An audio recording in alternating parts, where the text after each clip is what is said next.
క్రీస్తునందు చేరువచ్చినటువంటి ప్రియులైన దేవుని పిల్లలందరికీ ప్రభువైన యేసుక్రీస్తు వారి పేరట నా ప్రత్యేకమైన వందనాలు తెలియజేస్తూ ఉన్నాను. ప్రియులారా, ఈరోజు ఒక ప్రాముఖ్యమైన సంగతిని గురించి దేవుని గ్రంథంలో నుంచి మనం పరిశోధనతో తెలుసుకుందాం.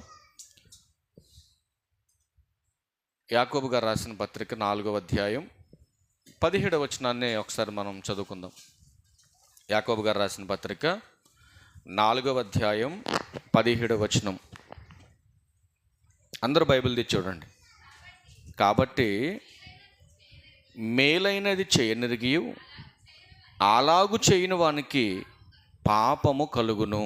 చాలా జాగ్రత్తగా మనం ఆలోచన చేయవలసినటువంటి అవసరం ఉంది మాట దగ్గర. మేలైనది చేయనిరిగి అంటే మేలైనటువంటిది చేయాలని తెలిసి మనము చేయకపోవటమే పాపము అన్నాడు.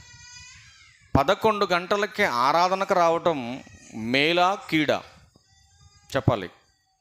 11 గంటలకి ఆరాధనకు రావటం మేలా కీడా? మేలని మనకు తెలిసి కూడా మనం సమయానికి రావట్లేదు. మరి మేలని తెలిసి మనం మందిరానికి రావట్లేదు. మేలని తెలిసి మనము దేవుని వాక్యానుసారంగా బ్రతకట్లేదు. మరి మేలని తెలిసి మనం చేయకపోతే ఇప్పుడు మనం పాపులమా పరిశుద్ధులమా చెప్పాలి మీరు. ఏమ్మా, పాపులమా పరిశుద్ధులమా? మరి పాపులమని ఒప్పుకుంటున్నారు, బాగానే ఉంది. మరి పాపం వలన వచ్చేదేంటి? మరణం. అంటే ఇప్పుడు మనం బ్రతక కోరేవారమా చావు కోరేవాళ్ళమా? అంటే ఎక్కువ కాలం బతకాలని ఎవరికి లేదా? దీని అర్థం అదే కదండి. అంతేగా మాకు ఎక్కువ కాలం బతకాలని లేదు కాబట్టి ఏం చేస్తున్నాం? ఇప్పుడు ఆజ్ఞ అతిక్రమిస్తున్నాం. ఆజ్ఞ అతిక్రమించడం అంటే ఏంటి? దేవుడు చెప్పింది చెయ్యకపోవటాన్నే ఆజ్ఞ అతిక్రమించడం అని బైబిల్ చెప్పింది. దీనికి ఏదో పెద్ద పెద్ద నేరఘోరాలు చేస్తే పాపం కాదు, దేవుని మాటను అతిక్రమించడమే పాపం. అవునా కదా?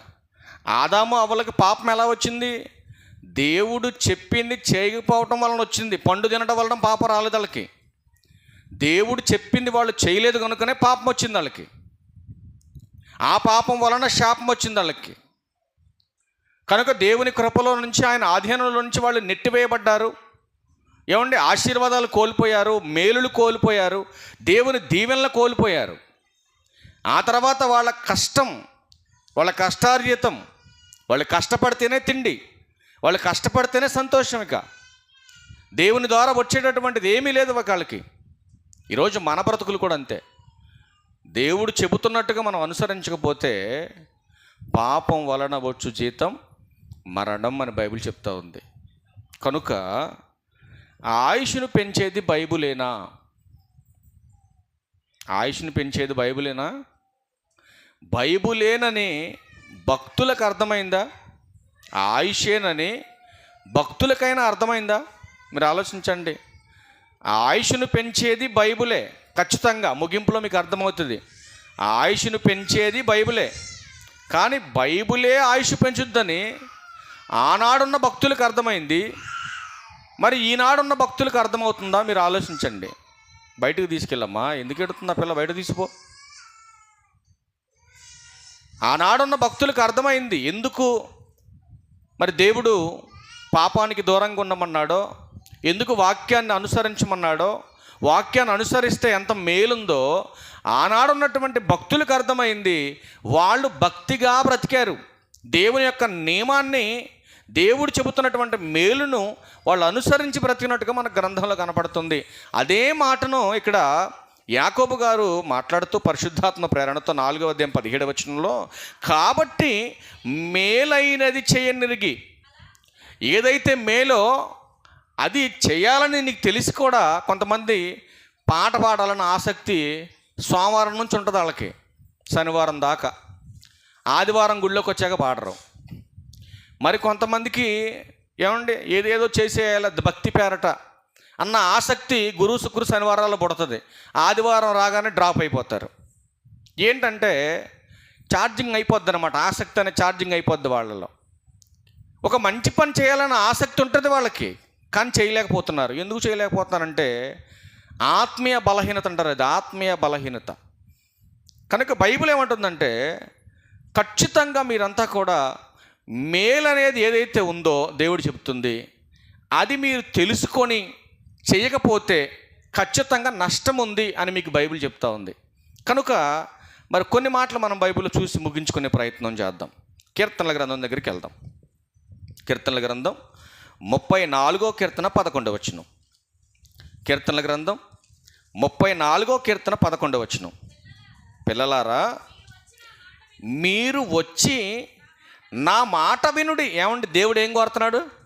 మీరు వచ్చి ఇక్కడ ఏమైనా మట్టి పని చేయండి అన్నాడా? మీరు వచ్చి ఇక్కడ ఏమైనా బరువులు ఎత్తుకోమని చెప్పాడా? మీరు వచ్చి ఇక్కడ ఏమైనా కష్టపడమని చెప్పాడా? ఏం చెప్పాడు దేవుడు? మీరంతా వచ్చి నా మాట వినాలి. దేవుని మాట వింటే ఏంటి లాభం మాకు? ఈరోజు పనికి వెళ్తే 500 వస్తాయి, గాలికి అటు ఇటు తిరిగితే సంతోషం వస్తుంది, అటు ఇటు మీటింగ్లు వేసుకొని ఆడు పక్కన ఈడు పక్కన తిరిగితే కొంచెం పేరు ప్రఖ్యాతలు వస్తాయి. దేవుని మందిరానికి వచ్చి దేవుని మాటలు వింటే మాకేం వస్తుంది? దేవుని మాటలు వింటే? అందుకే కింద చెబుతున్నాడు, యెహోవా యందలి భయభక్తులు మీకు నేర్పెదను. నా పట్ల మీరు ఎలా నడుచుకోవాలో, నా పట్ల మీరు ఎలా ఉండాలో, మీ బ్రతుకు ఎలా ఉండబోతుందో ఇవన్నీ మీకు నేర్పుతాను నేను అని చెబుతుంటే కిందకు వచ్చేసరికి చెబుతున్నాడు, బ్రతక గోరువాడు ఎవడైనా ఉన్నాడా? బతకాలని ఆశనోడు చేయొత్తండి అన్నట్టుగా ఉంది. ఇది క్వశ్చన్ మార్క్ పెట్టాడా? అసలు మీలో బ్రతకాలనే ఆశ ఎవరికైనా ఉందా? సమాజానికి క్వశ్చన్ వేస్తున్నాడండి దేవుడు. ఎవరికైనా ఈ భూమి మీద బ్రతకాలని ఆశ ఉందా? ఒకవేళ ఆశ ఉంటే రండి నా దగ్గరికి, నా మాట వినండి అంటున్నాడు ఆయన. నీకు బతకాలని ఆశ ఉంటే రండి నా దగ్గరికి, నా మాట వినండి. అవసరం లేదండి నీ మాట నాకు అనుకుంటే చస్తామంటుంది బైబిల్. దేవుని మాట విననోడు కూడా బ్రతుకుతున్నాడు కదండి. మాకంటే వాళ్ళే బాగున్నారు కదండి అని అంటే, వాళ్ళు కొంతకాలమే బాగుంటారు ఈ భూమి మీద, కానీ ఆత్మీయంగా చచ్చిపోయారు వాళ్ళు. నువ్వు ఆత్మీయంగా బ్రతుకున్నావు నువ్వు. అది వాళ్ళకి నీకున్న తేడా. వాళ్ళు శారీరకంగా ఈ లోకంలో కనపడుతున్నారు వాళ్ళు. బైబిల్లో ఒక మాట ఉంటుంది, చాలా బాగుంటుంది ఆ మాట. ఎఫెసీయులకు రాసిన పత్రిక మళ్ళొద్దాం ఇక్కడికి. 2వ అధ్యాయం 1వ వచనం. మీ అపరాధముల చేతను పాపముల చేతను మీరు చచ్చిపడి ఉండగా అంటాడండి. అంటే పాపం చేస్తున్న ప్రతివాడు దేవుని దృష్టిలో చచ్చిపోయిన శవాలంటాడు. అలా చచ్చిపోయినటువంటి శవాన్ని దేవుడు ఏం చేశాడంటే తన కుమారుడైన క్రీస్తు ప్రభుని లోకానికి పంపించి తన పాపం అనేటటువంటి చావును తొలగించాడు, జీవాన్ని ఇచ్చి సంఘంలోకి తీసుకొచ్చాడు. ఆలోచన చేయండి. అందుకే అంటున్నాడు కీర్తనల గ్రంథం 34:12లో, బ్రతక గోరువాడు ఎవడైనా ఉన్నాడా? మేలు నొందుచు అనేక దినములు బ్రతక గోరువాడు ఎవడైనా ఉన్నాడా? చూడండి, మేలైనది చేస్తే కదా అనేక దినాలు బ్రతికేది. మీరు ఆలోచించండి. మేలనేది తెలిసి కూడా మనం చేయట్లేదంటే ఎక్కువ కాలం బ్రతికే అవకాశం ఉందా? ఇప్పుడు మీరు చెప్పండి, ఆలోచన చేయండి. ఉందా? ఎంత లాజిక్ ఉందో చూడండి ఈ మాటలో. ఏమంటున్నాడు కింద 2వ లైన్లో? మేలు నందుచు అనేక దినాలు బ్రతకగోరు వాడు ఎవడైనా ఉన్నాడా? చెప్పండి, ఉన్నాడా ఎవడైనా? అంటే మేలు చేస్తే అనేక దినాలు బ్రతుకుతాం మనం. ముగింపులో చూపిస్తే ఎంత బాగుంటుంది అది ఆ మాట. అంటే మేలు చేస్తే అనేక దినాలు బ్రతుకుతాం మనం. మరి మేలు చేయట్లేదు కాబట్టి మధ్యలో పోతున్నాం.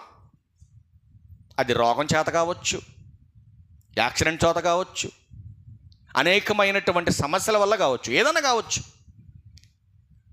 మేలైనది చేయనెరిగి మందిరానికి రావాలి, మందిరానికి వచ్చి దేవుని మాట వినాలని తెలిసి అలా చెయ్యట్లేదు. చూశారు? అలా చెయ్యని వారందరూ పాపము చేస్తున్నారు అంటున్నాడు దేవుడు. అందుకే హెబ్రీయులకు రాసిన పత్రిక 2వ అధ్యాయం 1వ వచనం దగ్గరికి వెళ్ళండి. ఎంత బాగుంటుందో చూడండి. హెబ్రీయులకు రాసిన 3వ వచనం దగ్గరికి వెళ్ళండి. హెబ్రీయులకు రాసిన పత్రిక 2వ అధ్యాయం 3వ వచనం చూడండి ఏమంటున్నాడు. మీరు వింటే బ్రతుకుతారు, వినటానికే నా దగ్గరకు రండి అని దేవుడు చెబుతుంటే ఎంత గొప్ప రక్షణను మనము నిర్లక్ష్యము చేసిన ఎడల ఎలా తప్పించుకుంటారు చావు నుంచి? మీరు ఏమండి, ఎలా తప్పించుకుంటారు మీరు చావుని? మీరు చెప్పండి. ఈరోజు బిజీ షెడ్యూల్ ఉందని చెప్పుకుంటున్నావు సిగ్గు లేకుండా. నువ్వు ఎందుకు? బ్రతుకున్నావు కాబట్టి, బ్రతికిస్తున్నాడు కాబట్టి దేవుడు నిన్ను. ఇకనైనా మారతావని వచ్చే ఆదివారం దాకా ఉంచుతున్నాను నిన్ను. కానీ మార్పేది, మందిరానికి వచ్చి దేవుని మాట వినేదేది? అందుకే ఇంత గొప్ప రక్షణ, ఎంత గొప్ప, వెలకట్టలేనంత గొప్ప రక్షణ దేవుడు ఉచితంగా మీ దగ్గరకు తీసుకొచ్చి చెప్పేస్తుంటే వినటానికి, నేర్చుకోవడానికి, నేర్చుకొని దానిని అనుసరించి ఎక్కువ కాలం బ్రతకాలని మనిషికి లేదు.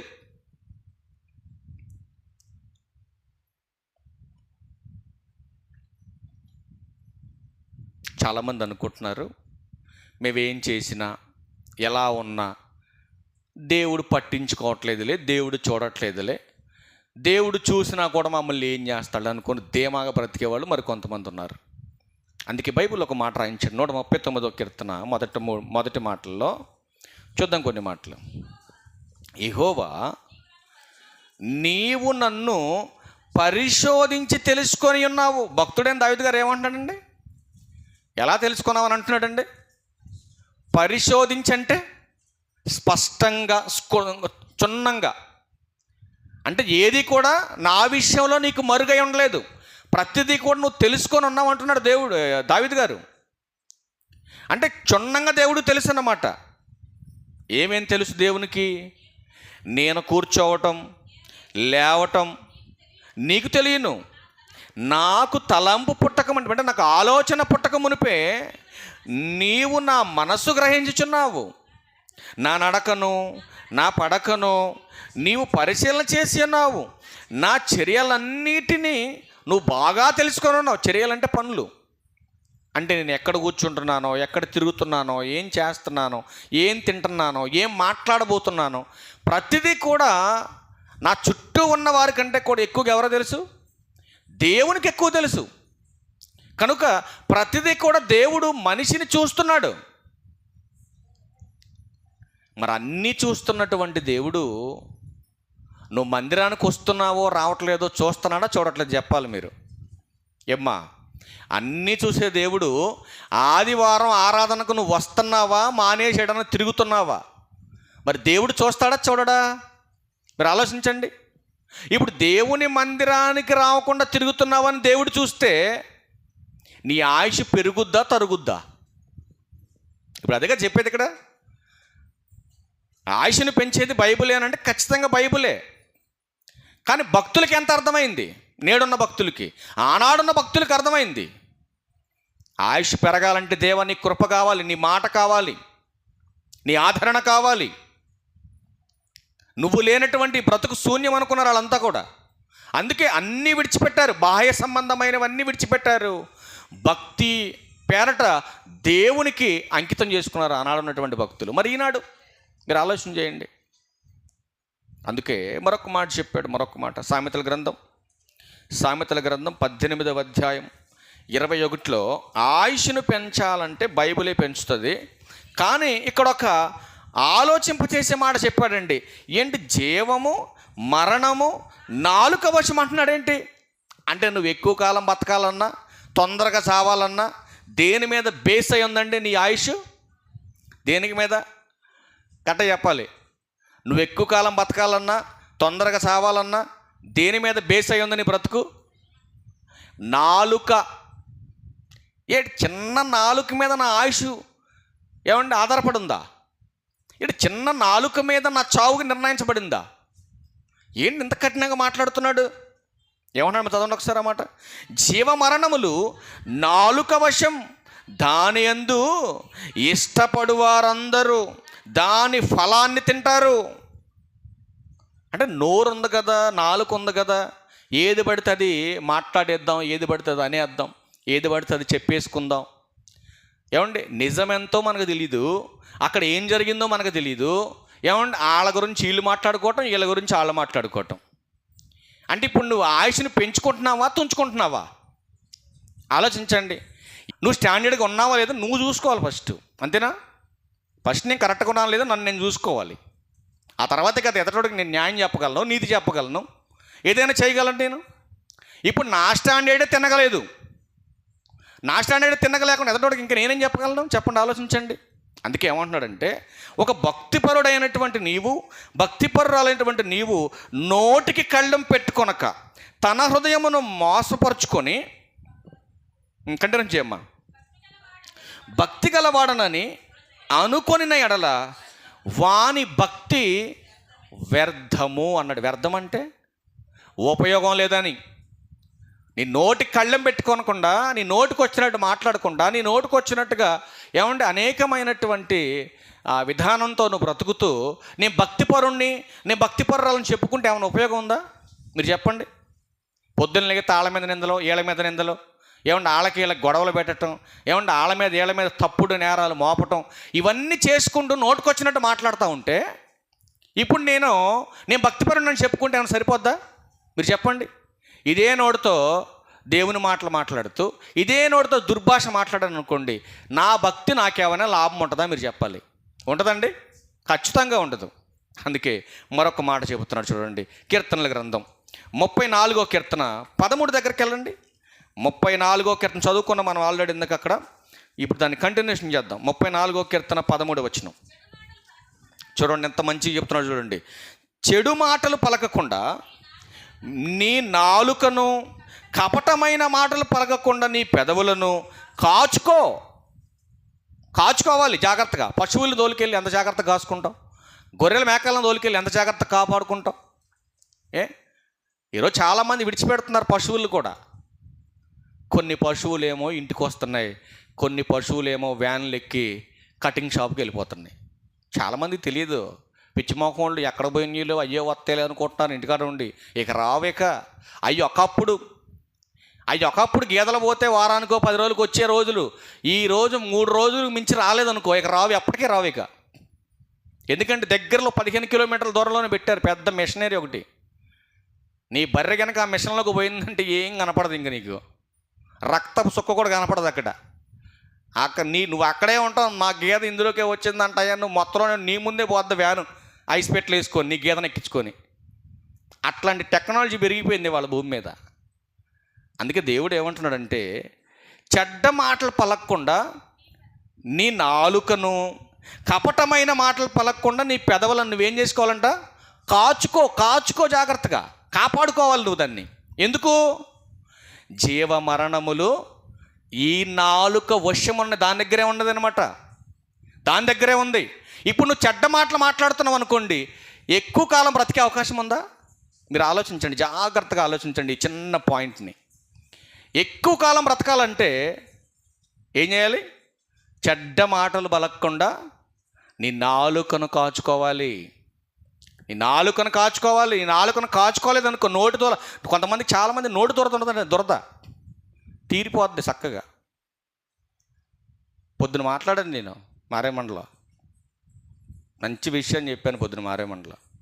నోరు ఉంది కదా అని ఎలా పడితే అలా మాట్లాడటం, ఏమంటే వ్యంగ్యంగా మాట్లాడటం, ఎటకారంగా మాట్లాడటం, డబుల్ మీనింగ్ మాటలు మాట్లాడటం, జోకులుగా మాట్లాడటం.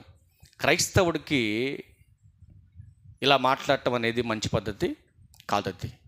అందుకే కిందకు వచ్చేసరికి 14 అంటున్నాడు కదా, కీడు చేయటం మాని మేలు చేయి. ఎందుకు?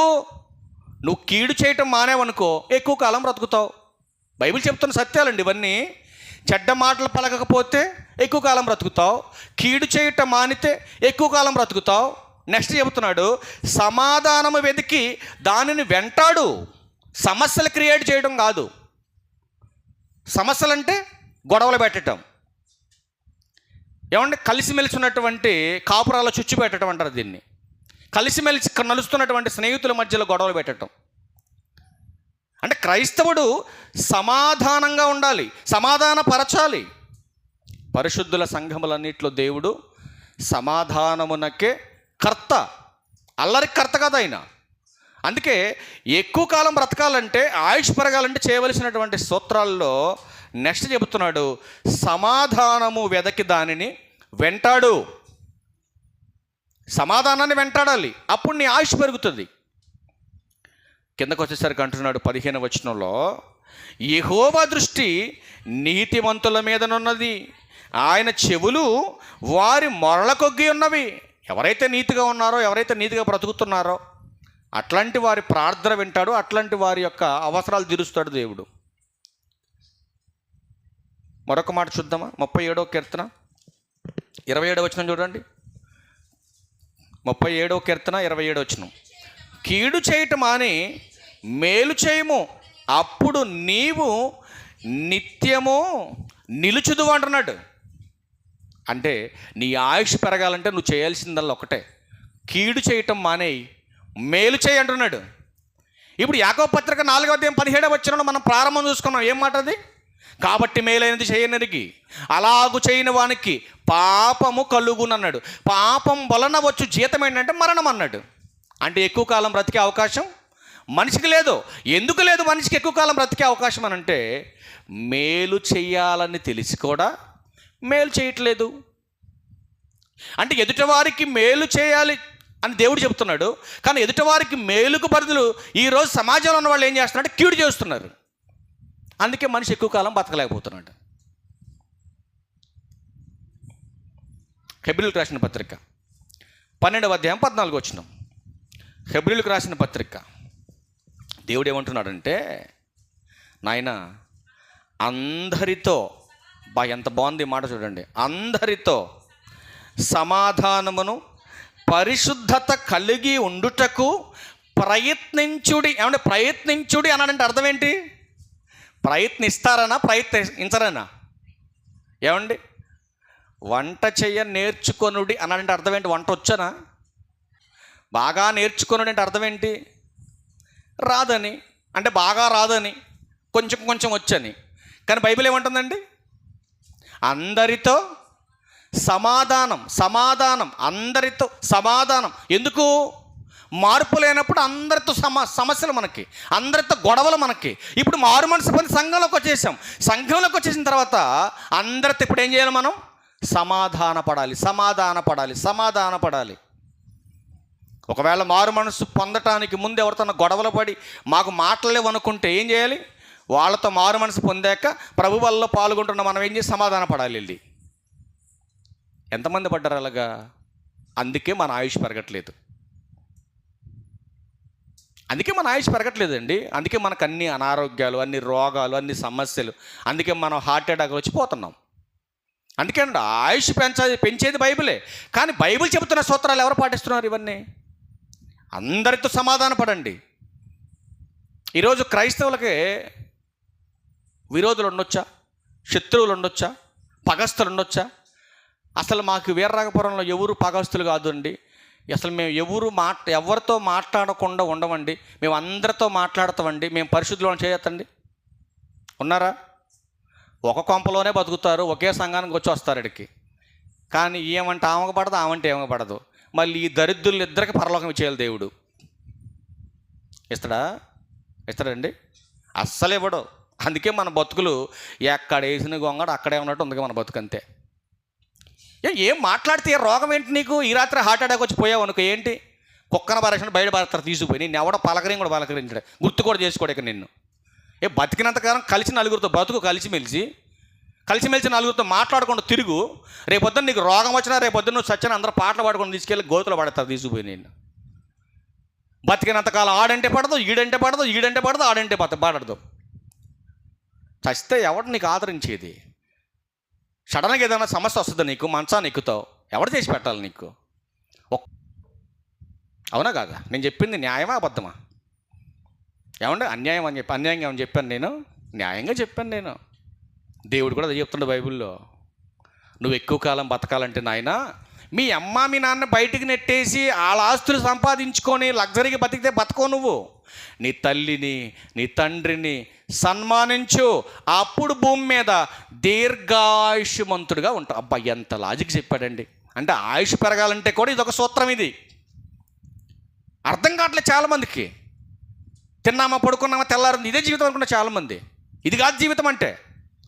దేవుడు బ్రతికిస్తున్నాడు కాబట్టి బ్రతుకుతున్నావు అంతే. ఏమండి, ఇంట్లో ఉన్న పెద్దలను మనం గౌరవించలేనప్పుడు ఇక దేవుణ్ణి ఏం గౌరవిస్తాం మనం? ఆలోచించండి. ఇంట్లో ఉన్న తల్లిదండ్రులనే గౌరవించలేను మనం, దేవుడికి భయపడుతున్నాం అంటే ఇంకెలా నమ్మేద్దాన్ని? మీరు ఆలోచించండి. అందుకే అందరితో సమాధానం, పరిశుద్ధత కలిగి ఉండుటకు ప్రయత్నించండి. ఎప్పటిదాకా మీరు ప్రయత్నించలేదు, ఇప్పుడు ప్రయత్నించండి. అసలు ఎంత బాగుంటుందండి అది. దేవుడు చెబుతున్న మాట చూడండి, అందరితో పరిశుద్ధంగా ఉండాలి, అందరితో సమాధానంగా ఉండటానికి మనం ప్రయత్నం చేయాలి. అంటే ప్రయత్నం చేయండి అని దేవుడు చెబుతున్నాడంటే మనిషి ప్రయత్నం చేసేవాడా చేయనుడా చెప్పాలి, చేస్తాడా చేయడా? ఇప్పుడు అయ్యగారు చెప్పాడు కాబట్టి ఎట్టి పరిస్థితుల్లో ఇంటికి వెళ్ళిపోగానే నా శత్రువు ఎవరుండారో వాళ్ళతో నేను సమాధాన పడాలని ఇక్కడ పొడుసుకు వస్తుంది బయటికి. గుమ్మం దాటి బయటికి పోగానే దాని ముఖం చూడగానే సావనన్న సత్తగాని దాంతో అస్సలు సమాధాన పడే ప్రసక్తే లేదు. ఇక ఆ రోగం ఎందుకు ఆడవాళ్ళలోనే ఎక్కువ ఉంటుందండి, ఆడవాళ్ళలోనే ఉంటుంది, మగవాళ్ళలో ఉంటుందండి. మగవాళ్ళు అరుచుకున్నా చేసినా కాసేపుడికి మళ్ళీ కలిసిపోతారండి. చెప్పండి, ఇట్లాంటి డిస్టర్బెన్స్ ఫ్యామిలీల్లో ఉంటే ఏ వాక్యం చెప్పినా నొచ్చుకుంటుందని నొచ్చుకోదు ఎవరికో ఒకరికి. ఇప్పుడు నొచ్చుకుంటుందంటే అర్థం ఏంటి? ఒకరోజు నేను ఇట్టగానే మా అబ్బాయి వాక్యం చెప్తుంటే ఎదురు కూర్చున్నాడు, వాడికి ఎదురుగా. మరి రోజు షెడ్యూల్ ఉంటుంది కండి, మంగళవారం ఒకళ్ళు, బుధవారం ఒకళ్ళు, గురువారం ఒకళ్ళు, శుక్రవారం ఒకళ్ళు, శనివారం మాకు హాలిడే శనివారం. ఎందుకంటే ఆదివారానికి ప్రిపరేషన్ అనమాట. శనివారం నాడు లేదు, క్లాసు లేదు. ఈ 3 రోజులు కూడా బయట ఎక్కడ మనకు బయట పని లేకపోతే, బయట దేవుని పని లేకపోతే ఇలా షెడ్యూల్ వేసుకుంటాం ఇంటి దగ్గర. ఒకరోజు ఏదో చిన్న విషయానికి కోప్పడ్డాను నేను. చిన్న విషయానికి కోప్పడితే ఒక దైవ సేవకుడు అయ్యుండే చిన్న విషయాల్లో కోప్పడితే ఎలా అని చెప్పేసి కోపం గురించి సబ్జెక్ట్ చెప్పాడు నాకు ఎదురు నుంచోనే. వెంటనే నా మనసుని నేను చంపుకున్నానండి. అప్పటికప్పుడు నాకు చాలా బాధ వేసింది, అప్పుడు నొచ్చుకుంది. ఈ 14 సంవత్సరాల్లో ఎవరి బోధన నొచ్చుకునే నాకు నా కొడుకు చెబుతున్నప్పుడు నొచ్చుకుంది నాకు. అప్పుడు అనుకున్నాను నేను, ఈరోజు ఇలా వీడి ద్వారా దేవుడు నన్ను హెచ్చరించాడనంటే అంటే నాలో కోపాన్ని నేనేం చేయాలి? తీసేసుకోవాలి, వదిలేసుకోవాలి. అవసరమైనప్పుడు దాన్ని బట్టి, ఇది ఈరోజు కోప్పడకపోతే ఈ పని జరగదని అనుకున్న దాన్ని బట్టి, అది పాపం కాని దాన్ని బట్టి మనం కోప్పడాలి. అంతేగాని అవసరం లేని దానికి కూడా కోప్పడితే అది శాపంగా మారుతుంది అన్న విషయాన్ని నేను ఇప్పటివరకు టచ్ చేయని విషయాలు టచ్ చేసి చూపించాడు నాకాడు. అది పరిశుద్ధాత్మ ప్రేరణ వల్ల. అప్పుడు సరి చేసుకున్నాను నేను ఆ విషయాన్ని. అనవసరంగా కోప్పడితే నా ఆరోగ్యం దెబ్బతింటుంది, నా ఆత్మీయత పోతుంది, నేనే నరకానికి పోతాను నేను. కాబట్టి నేను అనవసరంగా కోప్పడకూడదు, అవసరాన్ని బట్టి కోప్పడాలి. ఈ విషయాన్ని వాడి ద్వారా దేవుడు హెచ్చరించాడు. నేను నొచ్చుకున్నాను, మార్చుకున్నాను, హ్యాపీగా రిలాక్స్డ్గా ఉంటాను, సంతోషంగా. ఏమండి, ఈరోజు నేను కూడా చెప్తున్నప్పుడు ఒకవేళ ఎవరికైనా నొచ్చుకున్నాను, నువ్వేం చేయాలి? అయ్యో దేవా, ఎంత గొప్పోడు అయ్యా నువ్వు, ఈరోజు నాలో ఉన్న బలహీనతను ఇలా హెచ్చరించావా నన్ను బతికించడం కోసం, నా మేలు కోసం, నా ఆయుష్ని పెంచడం కోసం. కాబట్టి నేను సరి చేసుకుంటాను తండ్రి అని నిన్ను నీవు కనుక తగ్గించుకుంటే చాలా బాగుంటుంది అది. అంతేగాని ఒక ఆయన ఇలాగ నేను చాలామంది సేవకుల్లో కూడా మారు మనసు లేదని చెప్పగానే వెనకాల కూర్చోడం లేచి ముందుకు పోయిండు. పోతే నాకే నష్టం ఏంటి? నువ్వు పోతే. సేవకుల్లో కూడా చాలామంది మారు మనసు లేదు బోధలు చేస్తున్నారు, కానీ ఈరోజు మారు మనసు తగినటువంటి ఫలాలు లేవు చాలామంది సేవకుల్లో. ఈ విషయం చెప్పాను, నన్ను నచ్చలేదు, పోయాడు కిందకి. పోతే నాకేంటి నువ్వు పోతే? ప్రసంగం ఆపను కదా నేను. నాకు ఇచ్చిందాన్ని, నాకు దేవుడు నాకు చెప్పింది నేను చెప్తాను నీకు వచ్చి. అందుకే బైబిల్లో మరొక మాట ఉంది ప్రియులారా, మంచి భవిష్యత్తు నీకు కావాలంటే, మంచి దినాలను చూడాలంటే ఏం చేయాలి చెప్తున్నాడు. ఇంకొక మాట చూసి ముగించేద్దాం. సామెతలుగా క్షమించండి, పేతురు గారు రాసిన మొదటి పత్రిక 3వ అధ్యాయం 10వ వచనం చూడండి. ఆయుష్ని పెంచాలంటే ఇంకొకటి ఏం చేయాలి చెప్తున్నాడు. జీవమును ప్రేమించి మంచి దినాలు చూడగోరేవాడు. ఒకసారి ఆగుదాం. ఏం చూసి ఏం కోరేవాడు? జీవాన్ని ప్రేమించాలి.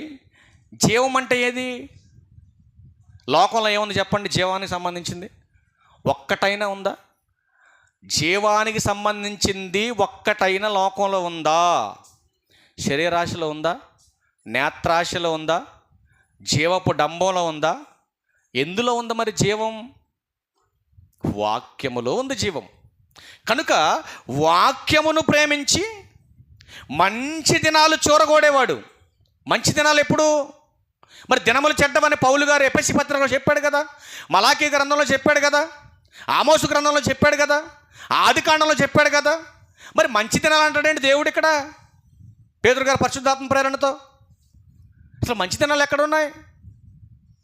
దినములు చెడ్డమని పౌలు గారు చెప్తే దేని గురించి మాట్లాడుతున్నాడు? ఇదంతా భవిష్యత్తును గూర్చి మాట్లాడుతున్నాడు.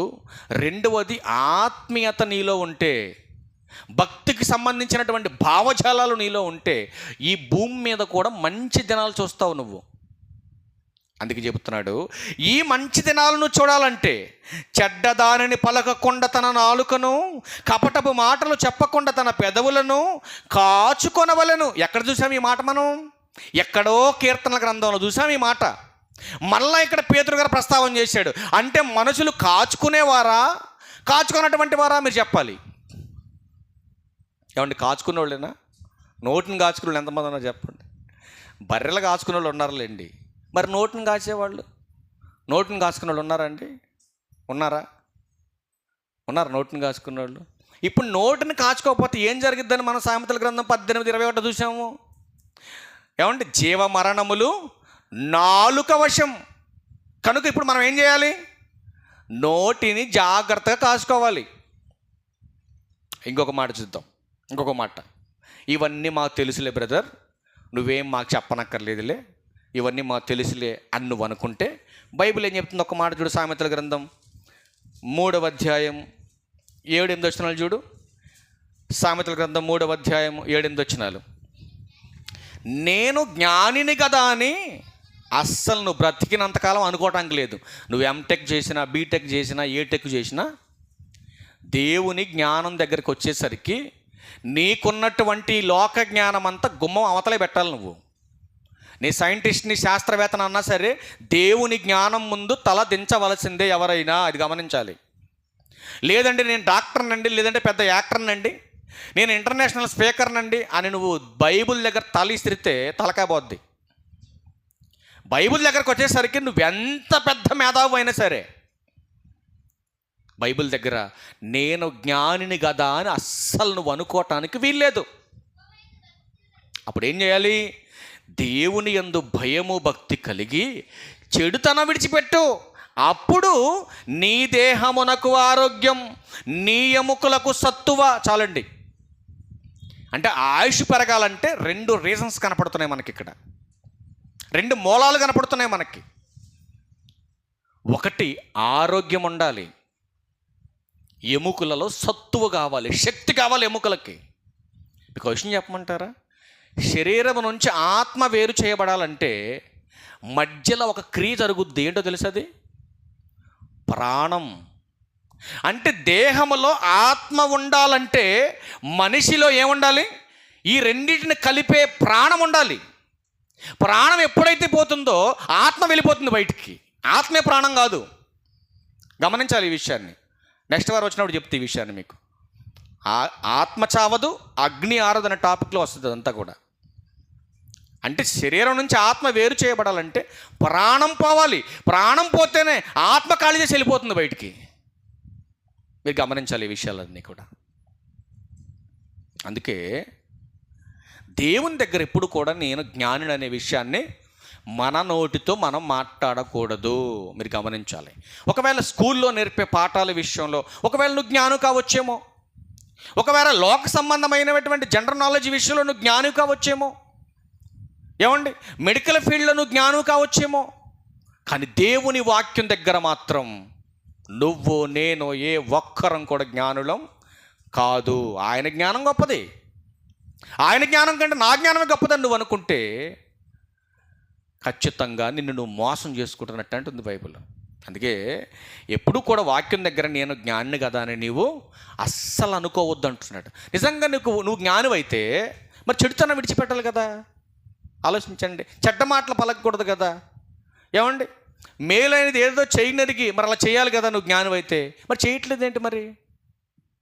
కాబట్టి మనం ఎవరం కూడా దేవుని జ్ఞానాన్ని మించిన జ్ఞానవంతులం కాదు అని బైబిల్ చెప్తా ఉంది. ప్రియమైన దేవుని వర్లరు, చివరిగా మనం చూడగలిగితే అసలు మనం ఆయుష్ను పెంచుకోవాలంటే ఆయుష్ను బైబిలే పెంచుతుందా అనే ముగింపు మాట మనం చూద్దాం. ఇదే సామెతల గ్రంథం 3వ అధ్యాయం ప్రారంభ 2 వచనాలు చూడండి.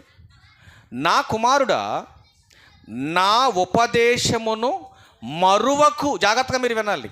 ఇప్పుడు మనమందరం మరిచే వాళ్ళమా, మరవని వాళ్ళమా? వాక్యాన్ని వింటున్నాం మనం. విని విడిచిపెట్టేవారమా, విన్నదాని ప్రకారం బ్రతికేవాళ్ళం అనుసరించి చెప్పాలి. ఏం చేస్తున్నాం మనం? ఇప్పుడు మనం వింటున్నాం, విడిచిపెడుతున్నాం, లోకంలో బ్రతుకుతున్నాం. ఇప్పుడు ఆయుష్ని పెంచుద్దా మీరు చెప్పండి? ఇప్పుడు మందులు తెచ్చుకున్న రోగం వచ్చిందని ఏమంటే తెచ్చిన మందులు తెచ్చినట్టుగానే బీరువాలో పెట్టాం, ఒక్క బిళ్ళ మింగల మనం. ఇప్పుడు రోగం తగ్గుద్దా తగ్గదా? ఇది అర్థమైంది మీకు? ఇప్పుడు ఇది కూడా అంతే. మందిరానికి వచ్చాం, వాక్యం ప్రకటించాడు 30 గంట విన్నాం, మనం వినేసి వెళ్ళిపోయేటప్పుడు నీ వాక్యం నీ దగ్గరే ఉంచుకో, నాకెందుకని గుమ్మల్లోనే వదిలేసిపోయావు. ఇప్పుడు బతికే అవకాశం ఉందా? మీరు ఆలోచించండి. అందుకే ఏమంటున్నాడు కిందకు వచ్చేసరికి, నా ఆజ్ఞలను హృదయపూర్వకంగా గైకొనాలి. ఏదో విందాంలే, ఏదో చెప్తున్నారులే. ఇప్పుడు నీకు నచ్చని మెసేజ్ చెప్పామనుకో ఇక్కడికి వచ్చిన తర్వాత, ఇప్పుడు నువ్వు వింటవా?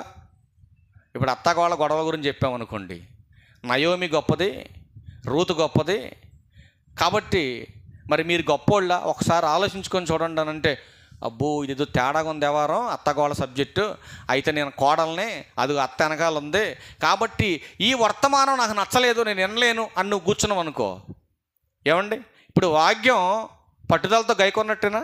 మీరు ఆలోచించండి. అసలు వాక్యాన్ని ఎలా వినటానికి రావాలి మనం? హృదయపూర్వకంగా గైకొనటానికి మనం ఇక్కడికి రావాలి. పట్టుదలతో ఆయన మాటలు పట్టుకోవాలి. ఏమండి ఆయన వాక్యాన్ని ఎలా చేయమంటున్నాడు? 2వ వచనంలో, అవి దీర్ఘాయువును సుఖజీవంతో గడుచు సంవత్సరములను శాంతిని నీకు కలగజేస్తాయి. అబ్బా చూసారండి, హృదయపూర్వకంగా వాక్యాన్ని గైకొని ఆయన యొక్క ఉపదేశాన్ని కనుక నువ్వు మరవకుండా గట్టిగా పట్టుకుంటే, దీర్ఘాయువు సుఖజీవంతో గడిచే సంవత్సరాలు, ఆ తర్వాత నీ కుటుంబానికి శాంతి. అబ్బా ఎంత బాగుందండి మాట. ఎందుకు మన కుటుంబాల్లో శాంతి లేదు? వాక్యాన్ని వింటున్నాము కానీ మర్చిపోతున్నాం. ఎందుకు మనకు దీర్ఘాయుష్ లేదు? వాక్యాన్ని వింటున్నాం, మర్చిపోతున్నాం.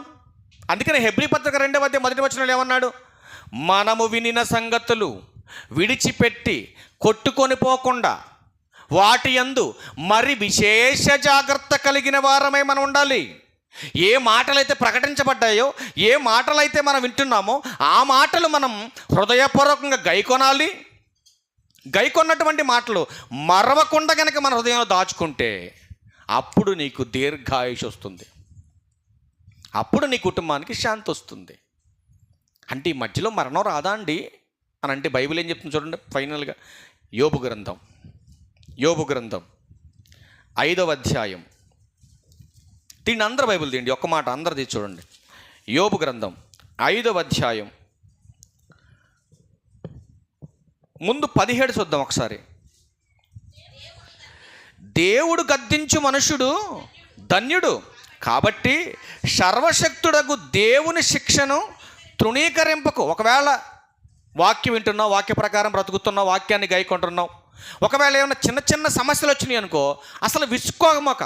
నేను వాక్య ప్రకారంగా బ్రతుకుతున్నాను కదా, నేను వాక్య ప్రకారంగా ఉన్నాను కదా, ఏంటి సమస్యలు మాకు, ఏంటి బాధలు మాకు, అంత పర్ఫెక్ట్గా ఉన్నా కూడా అనేక సమస్యలు మాకే ఎందుకు వస్తున్నాయి అని అస్సలు నువ్వు డిస్టర్బ్ కామాక.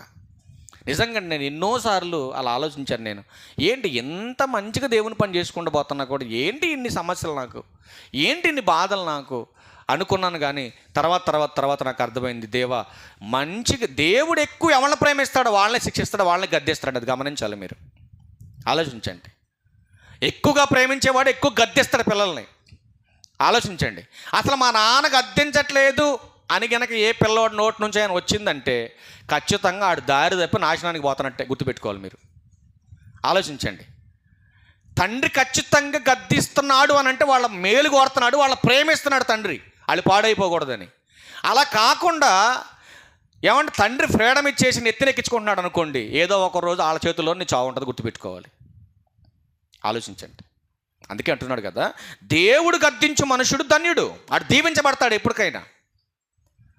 ఖచ్చితంగా ఈరోజు ఒక సమస్య వచ్చింది నాకు, ఈ సమస్య నా దేవుని వల్లనే నాకు వచ్చింది, నన్ను సరిచేయడానికి నాకు వచ్చిందని నన్ను నేను సమర్థించుకొని దేవుని యందు భయభక్తి కలిగి ఉంటే దేవుడు ఖచ్చితంగా ఆయన కృప నా మీద చూపిస్తాడు, ఆయన దీవెనలు నాకు ఇస్తాడు. అలా కాకుండా ఈ మాయదార దేవుడు నాకే ఎందుకు బాధలు పెడుతున్నాడు, నేను ప్రార్థనకి వెళ్ళట్లేదా, నేను పాటలు పాడలేదా, దేవుని పని చేయట్లేదా, దేవుని కానుకలు ఇవ్వట్లేదా, దేవుడు చెప్పినవన్నీ చేస్తుంటే దేవుడు ఏంటి ఇంకా కనికరం లేకుండా, జాలి లేకుండా ఈ బాధలని నాకే ఎందుకు పెడుతున్నాడు ఈ మాయదార దేవుడు అని అంటే కనుక ఖచ్చితంగా నీ ఆయుష్ తగ్గిపోద్ది, గుర్తుపెట్టుకోవాలి. అందుకే లాస్ట్ 26లో ఏం మాట్లాడుతున్నా చూడండి, చాలా బాగుంటుంది అన్నమాట. వాటి కాలమున ధాన్యపు పనలు ఇల్లు చేరునట్లు. చాలండి ఒకసారి అక్కడ ఆగుదాం. ధాన్యపు పంట ఎప్పుడు చేరద్దు? ఇల్లు మొక్క నాటిన తెల్లారి వచ్చేస్తుందా? ఈరోజు మొక్క నాటాం, కరెక్ట్గా 100వ రోజు పంట చేతికి వస్తుంది. ఆ పంట పనులు ఇంటికి వస్తాయి ఒకప్పుడు అవి, అవునా కదా? అలాగే తల్లి గర్భంలో నుంచి బయటకు వచ్చినటువంటి మనం ఎప్పుడు చచ్చిపోతామో, ఎప్పుడు ఆయుష్ తీరిపోతుందో, అసలు ఎంత బాగా చెప్పాడు. 2వ లైన్ చదవండి. పూర్ణ వయస్సు గలవాడని. పూర్ణ వయసు అంటే దేవుడు నీకు ఇచ్చిన ఆయుష్ పూర్తి చేసుకోవటం పూర్ణ వయసు అంటే. పూర్ణ వయసు అంటే వృద్ధాప్యం. తల్లి గర్భంలో నుంచి బయటకు వచ్చిన నీవు నిండు వృద్ధాప్యమున గలవాడవై నీవు సమాధికి చేరుదువు. అబ్బా ఎంత బాగుందండి బైబిల్ అసలు. అంటే అప్పటిదాకా నీకేం లేదు, చావు లేదన్నమాట. ఎంత బాగుందండి అన్నమాట. అంటే ఆయుష్ని పూర్తి చేసుకొని నిండు వృద్ధాప్యమందు నీవు అప్పుడు సమాధికి వెళ్ళిపోతావు. ఈ మధ్యలో ఎన్నిసార్లు హాస్పిటల్కి వెళ్ళినా చావు నీ గుమ్మం దాటి లోపలికి కూడా రాదని చెబుతున్నాడు దేవుడు. అంటే చెప్పండి, ఆ ఆయుష్ని పెంచేది బైబిలేనా? 7 విషయాలు చెప్పాను ఇందులో, మీ అందరికీ పాయింట్లు వేదిక చెప్పకుండా. ఇందులో మొదటిగా మనం చూస్తే, మేలైనది చేయనిరిగి అలాగూ చేయకపోతే మరణం వస్తుంది, ఆయుష్ ఉండదు.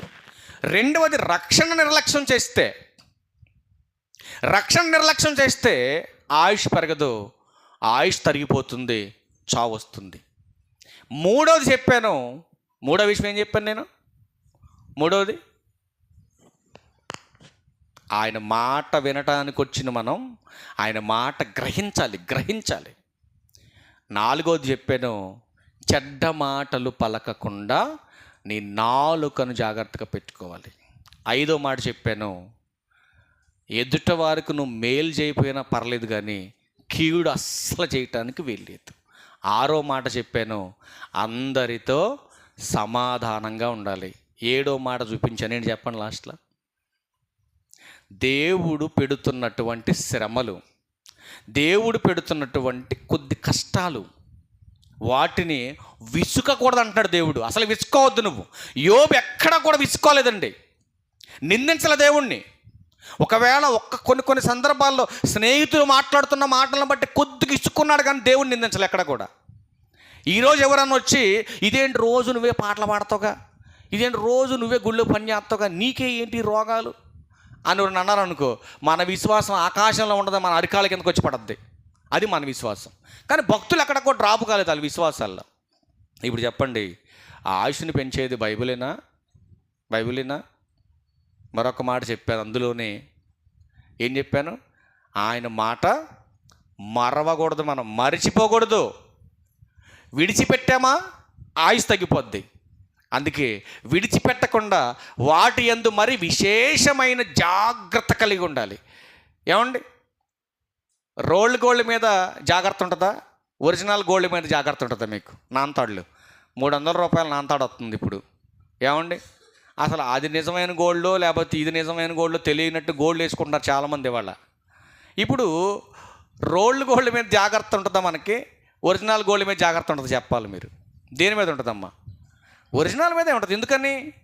ఇది 300 పోయినా ఇంకోటి కొనుక్కోవచ్చు, అది లక్షల రూపాయలు, అది పోతే కొనుక్కోలేవు, అవునా కదా? ఆలోచించండి. వాక్యం దానికన్నా శ్రేష్టమైనది, గొప్పది. ఒకడు లోకమంతా సంపాదించుకొని పెట్టుకున్నాడు దగ్గర, అనుభవించే సమయానికి ఆత్మ ఎగిరిపోయింది. ఏంటి లాభం? మీరు ఆలోచించండి జాగ్రత్త, అవునా కదా? ఇప్పుడు అనుభవించాలంటే ఏం కావాలి? ఇప్పుడు అన్నీ తెచ్చిపెట్టుకుందండి, అన్నీ తెచ్చిపెట్టుకొని ఎదురు పెట్టుకొని, చిన్న కొడుకు పెట్టింది, పెద్ద కొడుకు పెట్టింది, వాళ్ళ ఆయనకు పెట్టింది, వీళ్ళు తింటుంటే వడ్డించాలి కదని ఎదురు కూర్చుంది తల్లి. ఇప్పుడు చిన్న కొడుకు ఎట్టయిన తల్లి అంటే ప్రేమ కదా, మమ్మీ నువ్వు కూడా తినవే అన్నాడు ఎదురు కూర్చొని. మీరు తింటున్నారు కదా నాన్న, మరి మీరు తినుండి తర్వాత తింటాలంటే, వద్దు మమ్మీ నువ్వు కూడా మాతో పాటు తిను అన్నాడు. పాపం వాళ్ళందరికీ వడ్డిచ్చింది మహాతల్లి, ప్లేట్లో వేసుకుంది, కలుపుకుంది. ఇలా తీసి నోట్లో పెట్టబోయేలోపు ఆత్మదేహాన్ని విడిచి వెళ్ళిపోయింది. ఆలోచించండి ఎంత కఠినమైందో మాట. మనం కొద్ది కాలం బ్రతకాలంటే దేవుని అనుగ్రహం మనకు కావాలి.